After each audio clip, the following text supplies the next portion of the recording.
കിടക്കുമ്പോൾ കിബില കൊള്ളെ കാല് നീട്ടാൻ പാടില്ലേ എന്ന്. കിബിലയിലേക്ക് തിരിഞ്ഞിങ്ങനെ കാല് നീട്ടി കിബിലയുടെ ഭാഗത്തേക്ക് കാല് നീട്ടി കിടക്കുന്നതിനെ കുറിച്ച് പലരും ചോദിക്കാറുണ്ട്.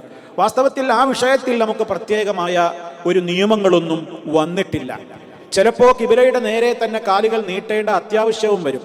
ഇപ്പൊ ചില രോഗികൾ, ആ രോഗികൾക്ക് മലർന്നു കിടന്ന് നിസ്കരിക്കുന്ന അവസ്ഥയുണ്ടാകും. അങ്ങനെ മലർന്നു കിടന്ന് മാത്രം നിസ്കരിക്കാൻ കഴിവുള്ള രോഗികൾ അവരുടെ തല ഒരൽപ്പം തലയിണയോ മറ്റെന്തെങ്കിലും വെച്ചോ ഉയർത്തി വെച്ച് അവർ ഖിബിലയുടെ നേരെ രണ്ട് കാലും നീട്ടിയിട്ടാണല്ലോ അവർ കിടന്ന് നമസ്കരിക്കേണ്ടത്. അത്തരം രോഗികൾക്ക് അത്യാവശ്യമായും വരും.